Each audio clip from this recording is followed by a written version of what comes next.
Bonsoir et bienvenue sur l'Enchantresse Holistique. Je suis Yasmine, thérapeute énergétique et coach holistique, et aujourd'hui je reviens pour vous partager un moment d'échange que j'ai eu avec une de mes clientes qui suit une thérapie psycho-émotionnelle. On a d'abord eu un accompagnement sur les ruptures, donc le deuil des relations avec quelqu'un qui est toujours vivant. N'est pas dû à une mort mais à une rupture. Voilà. Elle a fait ce travail d'accompagnement et elle a été intéressée par la thérapie psycho-émotionnelle que je propose. Et en fait, c'est super profond. C'est-à-dire que on va toucher des traumatismes qui sont anciens. Parce que souvent, on va s'arrêter sur le traumatisme le plus récent qui a un lien avec notre vie actuelle. Sauf que ce traumatisme-là, il y a des couches de traumatisme qui remontent à quand la personne avait 5 ans, avait 6 ans, avait 4 ans, avait 7 ans, a vu quelque chose, a entendu quelque chose. Et il y a eu une émotion forte, négative, qui a généré en fait des blocages.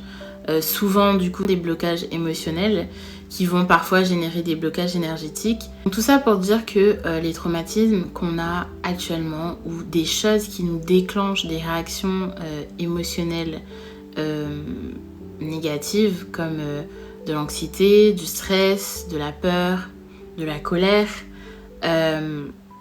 sont souvent en lien avec un événement qui nous a marqué dans notre enfance.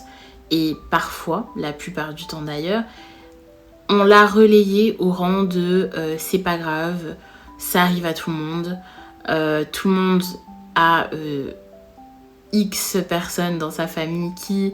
Enfin voilà, et en fait, il faut arrêter, je pense, de minimiser les traumatismes, et chaque personne est légitime de ressentir ce qu'elle ressent, et il n'y a pas à se comparer avec les autres, à toujours vouloir se dire bon ben en fait en soi par rapport à ce que telle ou telle personne a vécu, ce que j'ai vécu c'est rien. Non, c'est quelque chose en fait.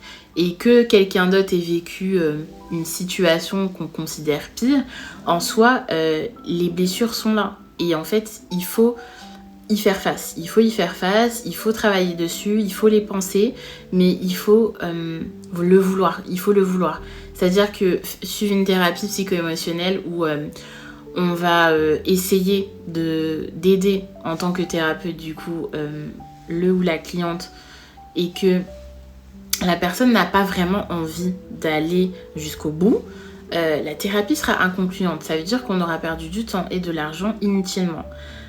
Si on n'est pas prêt, alors il vaut mieux encore attendre. Mais quand le moment est venu et qu'on sent qu'on est prêt pour suivre ce genre de programme, le but c'est vraiment d'être honnête avec soi-même. L'élément numéro 1 pour commencer une thérapie psycho-émotionnelle, avec moi en tout cas, c'est d'être prêt et de le vouloir vraiment. De vouloir vraiment penser ses blessures. Déjà de les conscientiser, c'est un grand pas, mais il faut vouloir aller jusqu'au bout. Je pense que les thérapies peuvent durer des semaines, comme des mois, comme des années. Et ça dépend vraiment, on va dire, de l'énergie que la personne met dans sa propre guérison. Je pense que le thérapeute est là pour cadrer, pour donner des clés, pour soutenir. Mais l'effort est fait par la personne qui suit la thérapie. Et ça, c'est vraiment... je pense hyper important de le conscientiser avant de commencer une thérapie psycho-émotionnelle. Si quelqu'un vient dans l'optique de je veux avoir des solutions rapides, faciles et efficaces, ça n'existe pas en fait. On est obligé de prendre du temps, d'aller au fond du fond, et parfois c'est pas agréable. On parlait dans un épisode du podcast État d'être sur la sonothérapie et l'auto-guérison. Ce sont des sensations qui sont pas forcément agréables. Et en fait, dans la thérapie, c'est le même principe. C'est-à-dire que vous savez que vous avez un mal-être et en fait, vous voulez savoir la cause. Donc, on va remonter. On va poser le pourquoi, comment, qui, où, qu'est-ce. Et en fait, ça va vous permettre de connecter les fils vous-même. En fait, souvent, vous allez pouvoir identifier vos schémas répétitifs et comprendre la cause. Et une fois que la cause elle est comprise, par la suite on va déconstruire déconstruire, déconstruire, déconstruire. Donc on pèle l'oignon, donc il y a des couches qui vont sortir, donc il y aura des larmes qui vont couler, voilà. Et en fait, c'est un engagement que vous prenez pour vous-même, envers vous-même. C'est vraiment un engagement pour soi de faire une thérapie. Ça n'a pas de rapport avec quelqu'un d'autre que vous-même en fait. Voilà, c'est vous vivez votre vie, vous êtes acteur de votre vie, vous savez qu'il y a des blocages, il y a des trucs qui vont pas. On essaye de voir comment on peut arriver à comprendre ce qui a généré ce mal-être-là. Et puis après, ben voilà, allez, on va dire 60% du travail est déjà fait, déjà en comprenant la cause. Et une fois qu'on a identifié, alors il faut déconstruire. Et puis voilà, ça prend aussi du temps. Et je pense que les événements aussi de la vie font qu'il y a des personnes qui vont avancer plus vite.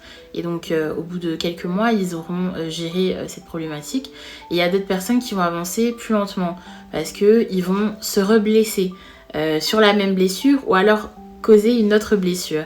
Et donc ça va ralentir le processus de guérison de cette personne au niveau psycho-émotionnel. Donc c'est vraiment hyper important de le savoir que quand on fait une thérapie, on le fait pour soi. C'est pour personne d'autre que pour soi.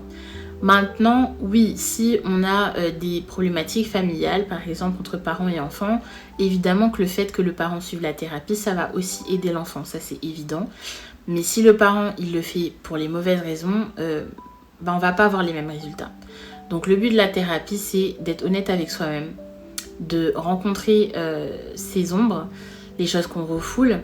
Et donc forcément, le fait de faire remonter à la surface toutes ces choses qui ont causé des blessures émotionnelles, des blocages émotionnels, des traumatismes, des peurs, des phobies, bien sûr que ce n'est pas agréable. Donc c'est vrai que la thérapie, c'est intéressant parce que on rentre dans un processus. La finalité, c'est forcément d'aller mieux, évidemment. Sauf que pendant le processus, c'est pas toujours agréable. C'est pas toujours agréable, il y a des conversations à avoir. Et en fait, c'est surtout des conversations avec vous-même. C'est pour ça que souvent les thérapeutes sont de très grandes écoutes, des épaules. Mais vous faites le travail. C'est ça qu'il faut se dire quand on fait une thérapie. C'est que, est-ce que je suis prêt ou prête à m'engager pour moi-même? Est-ce que je suis prêt ou prête à investir en moi? C'est ça en fait les vraies questions. Donc voilà, je voulais en parler parce que il y a beaucoup de personnes, je pense, qui comprennent le processus de thérapie différemment et qui se disent en fait le thérapeute il a intérêt à me dire ce que je dois faire. Non, pas du tout. Pas du tout. Ce n'est pas la visée d'une thérapie et je pense que beaucoup de thérapeutes pourront être d'accord avec moi.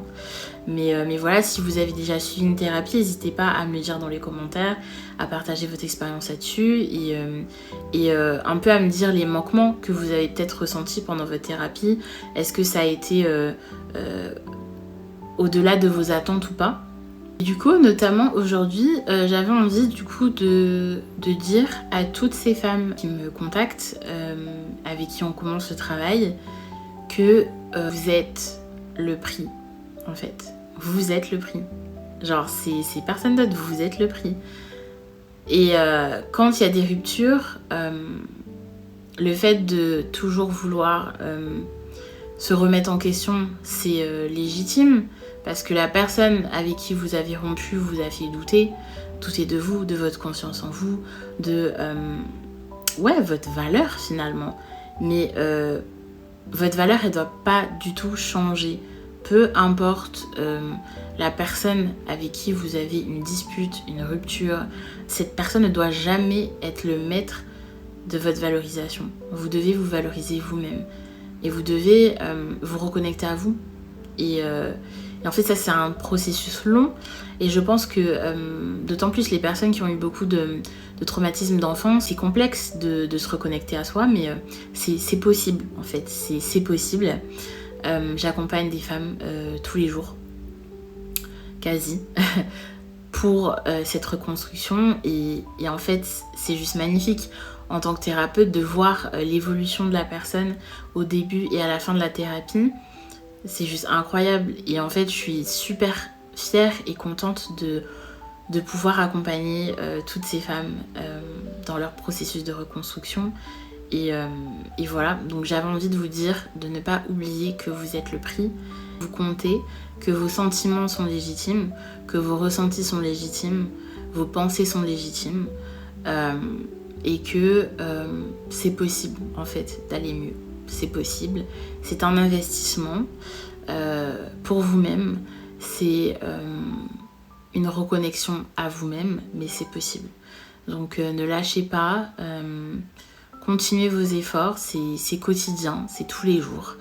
Mais je crois en vous et je veux que vous croyiez en vous en fait. C'est hyper important pour en gros un peu toute votre vie. Ça va dépendre de si vous croyez en vous, parce que si vous croyez pas en vous, il n'y a personne qui va croire en vous. Le plus important, c'est que vous soyez honnête et fidèle à vous-même. Et ça, ça passe par la reconstruction, ça passe par la réalisation, par la conscientisation, par la reconnexion à soi. Donc voilà, j'avais envie de partager ça avec vous. J'espère que ce message arrivera aux oreilles de celles qui en ont le plus besoin actuellement. Et voilà, donc je vous fais de très gros bisous. Et puis je vous envoie de belles ondes positives et restez connectés pour la suite. Voilà. Ciao!